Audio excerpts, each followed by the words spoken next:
Hello my dear friends and students, my name is Rosie. Welcome to my channel. Today we are going to discuss a CDP topics, important CDP topics and teacher eligibility test exam. तो आज मैं आपके साथ वो topic discuss करूंगी जो आपके 100% sure है, टॉपिक जो आपके एग्जाम के पॉइंट ऑफ व्यू से इम्पोर्टेंट है। तो चलिए अब हम डिस्कस करते हैं सीडीपी के इम्पोर्टेंट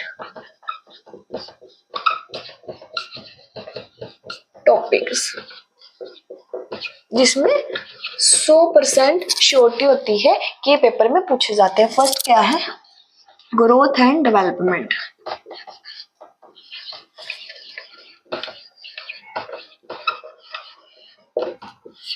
ग्रोथ में किस तरीके से क्वेश्चन पूछा जाता है पेपर में? आपको ग्रोथ की डेफिनेशन ढूंढनी पड़ेगी, मतलब आपको 4 ऑप्शन दिए जाएंगे ग्रोथ के, आपने उसमें से जो करेक्ट होगा उसको चूज करना है। जैसे growth is a measurable, growth is a quantity, quality, both. आपको इस तरीके से क्वेश्चन दिया होगा तो आपने जो करेक्ट डेफिनेशन है वो पूछी जाएगी ग्रोथ की। एंड जो डेवलपमेंट है, डेवलपमेंट में क्या इंपोर्टेंट है? डायरेक्शंस।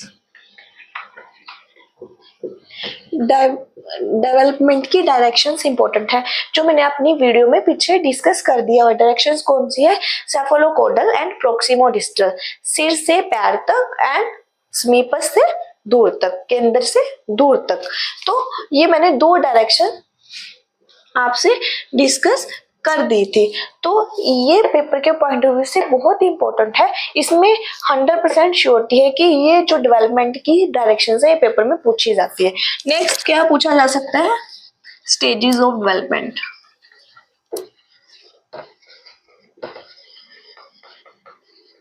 आपको पता है डेवलपमेंट की कितनी स्टेजेस है? 4 स्टेजेस। कौन कौन सी? Infancy, early childhood, later childhood and adolescence. इनके जो ईयर्स हैं वो आपने याद करने हैं कि इन्फेंसी कौन कौन से ईयर में बच्चे आते हैं, लेटर चाइल्डहुड में, अर्ली चाइल्डहुड में एंड एडोलेसेंस में। और जो एडोलेसेंस को किसने क्या क्या नाम दिए हुए वो इसमें आपने याद करने हैं।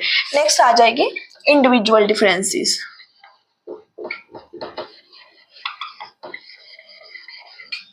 आपको पता है one individual differ other individual, जो एक इंडिविजुअल है वो दूसरे से डिफर होगा। तो इसमें इंडिविजुअल डिफरेंस के बेस पर ही आपसे क्वेश्चन पुट किया जाएगा। नेक्स्ट है मोटिवेशन।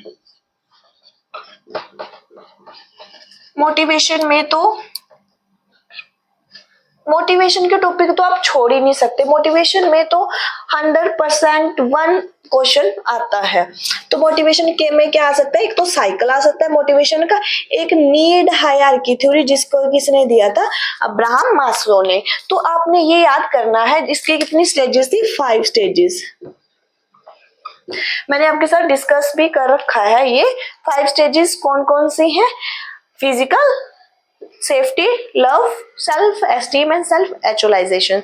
तो इसमें से बेटा क्वेश्चन आपसे जरूर पूछा जाएगा, तो मोटिवेशन के टॉपिक को स्किप नहीं कर सकते। 5th क्या टॉपिक आपसे पूछा जा सकता है? What is divergent thinking and convergent thinking. मैं आपको ये कन्वर्जेंट एंड डाइवर्जेंट थिंकिंग के बारे में बता दूंगी डिटेल में। तो जो डाइवर्जेंट थिंकिंग है वो डिफर तरीके से सोचती है, वो क्रिएटिविटी थिंकिंग होती है। और जो कन्वर्जेंट थिंकिंग होती है उसमें फोकस सिर्फ मेन जो एक करेक्ट आंसर होता है उस पर फोकस होता है। ये सब्जेक्टिव होती है और कन्वर्जेंट होती है ऑब्जेक्टिव। ये आपको मैं डिटेल में नेक्स्ट वीडियो में बता दूंगी। नेक्स्ट क्या पूछा जा सकता है? Inclusive education.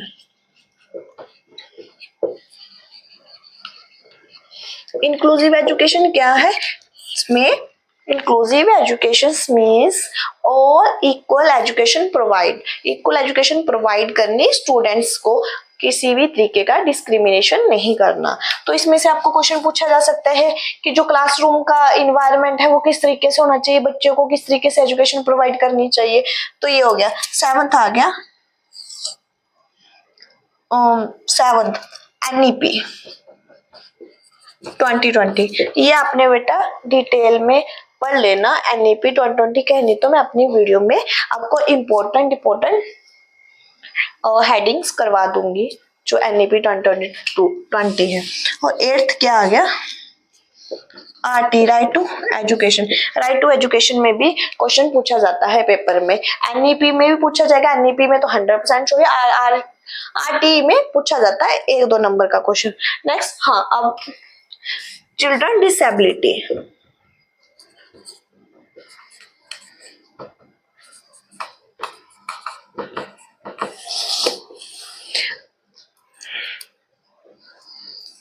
ये जो चिल्ड्रन डिसेबिलिटी है 4-5 टाइप्स की डिसेबिलिटी, जैसे डिस्ग्राफिया, डिसकैलकुलिया, डिसअफेजिया, इसके पॉइंट ऑफ व्यू से पेपर में तो हर बार क्वेश्चन पूछा जाता है। इसमें से CBSE स्किप नहीं करता, इसमें से क्वेश्चन जरूर पूछा जाएगा 100% में कि जो डिसकैलकुलिया है वो किससे रिलेटेड है, तो वो मैथ से रिलेटेड है, डिस्ग्राफिया किससे है, डिस्फ्रेजिया किससे है, तो ये आपने स्किप नहीं करना है, ये तो आपने पढ़ के ही जाना है चिल्ड्रन डिसेबिलिटी। अब नेक्स्ट बात करते हैं थ्योरीज की। जो थ्योरीज है, थ्योरीज आपने किन किन की याद करके जानी है अच्छे तरीके से, जिसमें आपके ओल्ड टीचिंग एग्जाम में जो उस चीज को कवर कर सके और आपके CTET में भी वो हेल्प हो सके। पहले तो आपने याद करिए जीन पियाजे, जीन पियाजे की याद करनी है, ब्लूम की याद करनी है, वाइगोस्की, हार्वर्ड गार्डनर,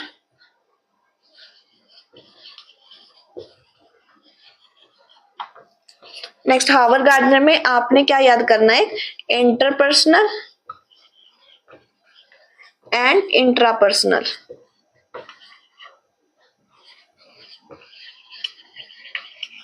ये दोनों चीजें तो आपने याद करनी है हार्वर्ड गार्डनर की थ्योरी में, जो मल्टीपल इंटेलिजेंस थ्योरी है। और एक आपने याद करना है IQ, इंटेलिजेंस का ये क्वेश्चन है, इसमें इसका फॉर्मूला क्या होता है IQ का, chronological age over mental as into 100। Paper के पॉइंट ऑफ व्यू से ये आपको फॉर्मूला भी पूछा जा सकता है, बच्चे की मेंटल आपको एज बता दी जाती है, अपना क्रोनोलॉजिकल एज निकालनी है इनटू 100 करके, तो ये भी बहुत इंपॉर्टेंट है, इसे बीने ने दिया था। तो आपने ये भी याद करना है किसने क्या क्या कौन कौन सा क्या दिया था, ये भी आपने पेपर में याद करके जाना है। हार्वर्ड गार्डनर की होगी, वाइगोस्की की होगी, पियाजे की होगी, ब्लूम की होगी, अल्बर्ट भंडूरा की होगी, भंडूरा की होगी। ये जो 4-5 है, और जो बिहेवियरिस्ट थे जैसे थॉर्नडाइक, पावलर, ये भी आपने याद करके जानी है पेपर में, ये बहुत ही इंपॉर्टेंट है। थॉर्नडाइक में आपसे क्वेश्चन पूछा जा सकता है। आई होप आपको समझ आ गया होगा जो CDP का सिलेबस है, जो CDP के इंपॉर्टेंट टॉपिक्स मैंने जो बताया, जिसमें आपके 30 में से 26 मार्क्स इस टॉपिक्स को पढ़ के आ सकते हैं। तो आपने ये टॉपिक पेपर में पढ़ के जाने हैं, जिसके बिहाफ पर आपके मार्क्स आ सकते हैं। कौन कौन से topic, growth and development, development आपने डायरेक्शंस याद करके जानी है, स्टेजेस ऑफ डेवलपमेंट जिसमें उनके एयर्स ज्यादा इंपॉर्टेंट है वो याद करके जाने हैं, इंडिविजुअल डिफरेंसेस, मोटिवेशन का आपने नीड हायरार्की पढ़ के जरूर जानी है, जिसे अब्राहम मास्लो ने दिया था। एंड उसका एक बार साइकिल देख लेना, साइकिल भी कई बार पेपर में पूछा जाता है, सीक्वेंस बेस में लगाना। आगे divergent thinking and convergent thinking, इसमें भी क्वेश्चन जरूर बेटा पूछा जाता है, ये आपके CTET में तो पूछा जाता ही है, बट ये UGC नेट में भी ये क्वेश्चन पूछा जाता है, तो इसको भी आप स्किप नहीं कर सकते। मोटिवेशन, इंक्लूसिव एजुकेशन में भी आपसे क्वेश्चन पूछा जाता है। एक और क्वेश्चन है जेंडर में, जेंडर व्यास, जेंडर स्टीरियोटाइप, ये क्या है, मतलब कि हमें जब भी बच्चों को पढ़ाना है तो हमें किसी भी तरीके का डिस्क्रिमिनेशन नहीं करना है, चाहे वो एज के अकॉर्डिंग हो, चाहे वो किसी कास्ट से रिलेटेड हो, चाहे रिलीजन के रिलेटेड हो, हमें जेंडर किसी भी तरीके का उनके साथ डिस्क्रिमिनेशन नहीं करना है। अब आगे NEP 2020 ये तो अपने पढ़ के जाने हैं, और बाकी ये टॉपिक्स मैं आपके कवर करवा दूंगी पेपर तक। RET, चिल्ड्रन डिसेबिलिटी, आप इसको भी नहीं छोड़ सकते, चिल्ड्रन डिसेबिलिटी भी आपने पढ़ के जानी है बेटा। और नेक्स्ट आगे थ्योरीज, पियाजे, Bloom, Vygotsky, Howard Gardner, interpersonal, Bandura, और भी जो भी थ्योरीज हैं जो आपको लगता है कि ये थोड़ा बहुत पेपर में आ सकती है, मैंने वो बताई है जिसकी 100% श्योरिटी है, तो वो आपने पढ़ के जानी है। आई होप आपको मेरी वीडियो अच्छी लगी होगी। अगर आपको मेरी वीडियो ऐसी अच्छी लगी तो मुझे लाइक शेयर सब्सक्राइब करना ना भूलें, ताकि मैं और आपके लिए अच्छी वीडियो लेके आऊं। Thank you so much.